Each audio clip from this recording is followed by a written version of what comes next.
Hello everybody, welcome back to another Immortal Jellyfish video. Today we check out tower battles so I can get a more accurate comparison on my opinions of tower battles versus tower defense simulator. With that said, let's get in this video. I'm going to try and go over some negatives, well, some pros and cons of the game, or negatives and positives, whatever way you want to view it. And we'll just kind of see how I feel about the game, and then maybe at the end get a little bit of a comparison between what I think between tower battles and TDS. So right here, I can't even remember if TDS gave me towers automatically equipped, but just because the menus are a little more intimidating and the fact that I was just looking through them, it's kind of surprising that my tower's not equipped for me, even though it's the only tower I have, and it's the first free tower you start with.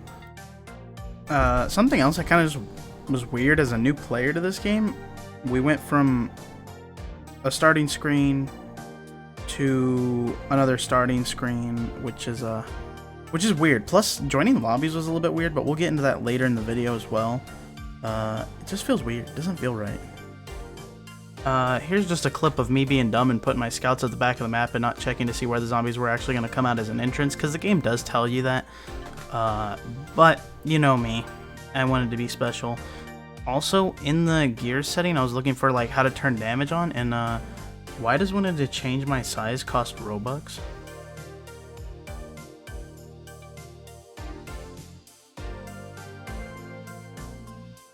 So the next thing I'd like to point out is, where's my stealth detection on the starting troop in the game?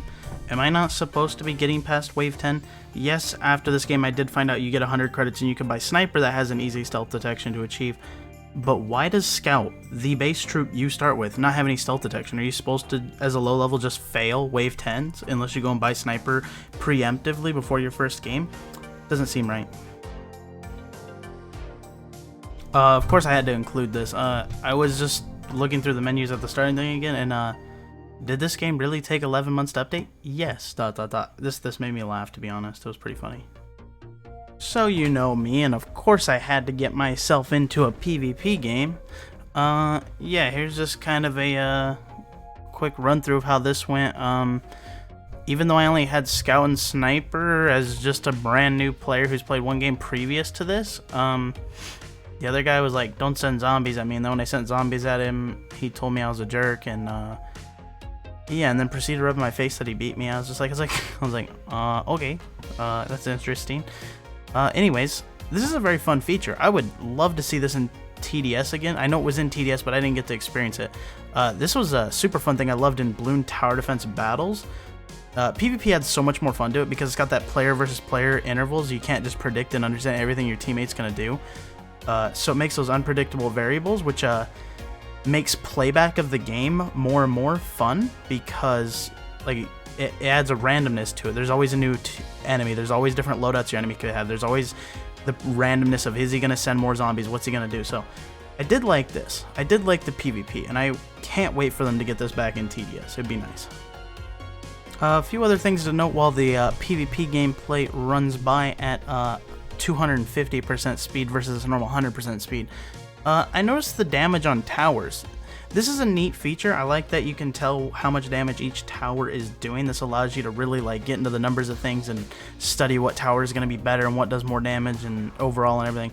But also something else I'd like to see maybe expand on this, either in this game or just TDS doing a system like this in general, would be maybe like an in-game leaderboard. Like, this is how much damage happened the entire game.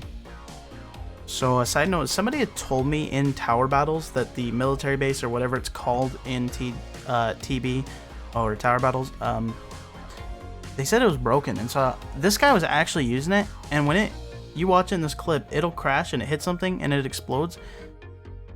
It just straight up like insta kills everything in like a 5-foot radius of it, except for like bosses. So it's seems pretty disgusting to me.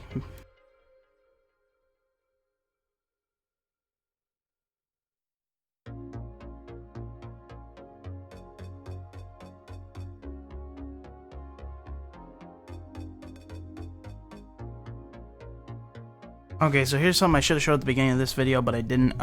This is the servers thing, and right here, like, you can just kind of tell that the overall menu is kind of confusing, especially for a new player just joining. But once you get the hang of it, you join and you get in these games.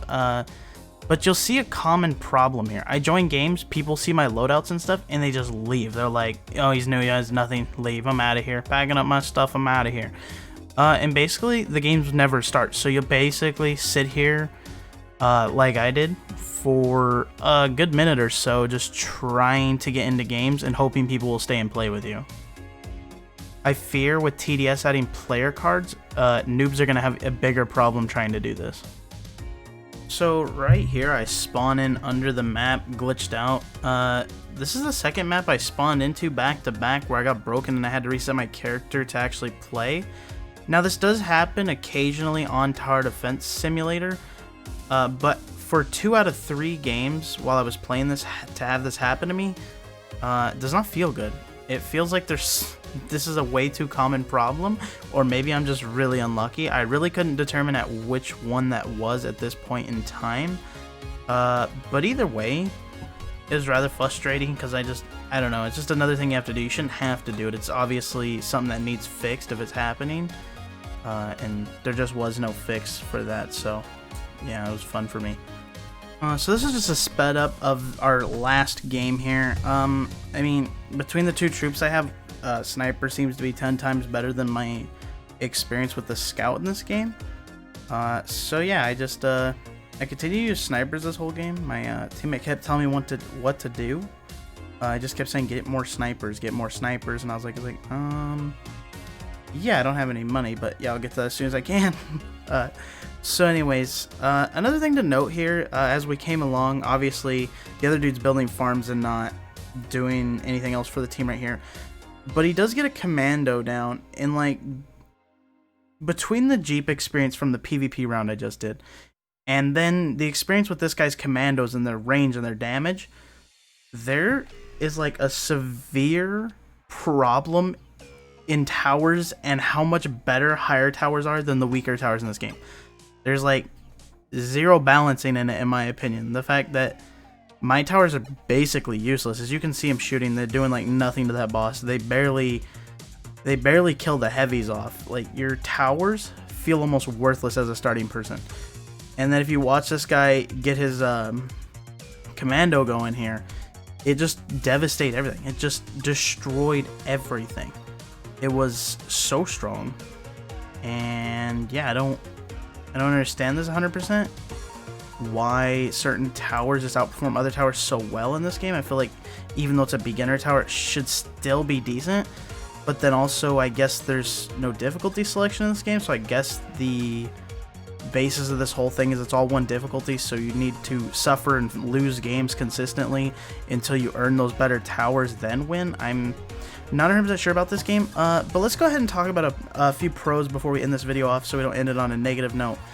As I do want to try and farm this game a little bit more to maybe get farther, maybe it'll be more enjoyable, because the beginning experience of this game, 0 out of 10 compared to TDS. TDS will give me a 10 times better overall starting experience than this game.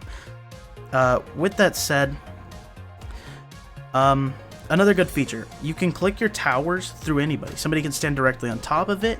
You can even turn off the visibility of another player so you can even see the tower through them, but you can click through yourself, other players. Nobody gets in the way from you being able to click on and upgrade your towers. So like in Tower Defense Simulator, that's a big problem. People standing on your towers like, hey, get off my tower, move out of the way, and they don't, and then you just never get to see that tower ever again because their fat bodies are on it. That's not a problem in this game, which I loved. So there's a few features in this game, but they're kind of small features that I love in this game. Like the main big majority of the game, the UI, the rounds, the health bar, all the way down to the text being something that I use the exact same font and stuff, which makes me feel like it comes from the same font generator. For the logo that says Tower Battles, it just feels so unfinished. But there's a lot of small traits in this game that make it interesting, and if TDS could just implement things like a damage meter for your towers, clicking through people on your towers, I think this game could be basically fully replaced by TDS. But the fact that TDS doesn't have some of these very small but so crucial and such useful, I don't even know what you call them, tools in their game, I feel like it hurts them. and it makes you kind of appreciate having them in tower battles. You're like, nice, I can see how much damage this tower is doing. I can click on my towers through people. I can make people like invisible, like kind of, it's not really invisible, it makes them kind of phased so you can see through them. They're kind of transparent, so it's not 100% visible, but it's still useful enough to get what you want done. Not sure what other features really to talk about. This was like a 40 minutes worth of playing the game. I tried to chop it up to make the video a little bit shorter, but also get some of that gameplay across through the video, so I could talk over it and show my experience of what I felt. Anyways, as you can see, the commander's just being busted. Well, commando's just being busted here, in having the range of a sniper or whatever they're doing here. Yeah, you just see them, they're just shooting halfway across the map. They do what they want. With that said, guys, yeah, this game goes downhill really quick right here. With that said, thanks for watching the video, guys. Hope you enjoyed it. And now I have some experience in playing tower battles, so I can maybe vouch my opinion a little bit better now. And I'll continue to try and play this game a little bit more. It does bother me. A lot of the features that I like about TDS are not in here. The niceness and the cleanliness of it just aren't in this game. But on that note, guys, thanks for watching, and I will see you guys all in the next video. Peace out.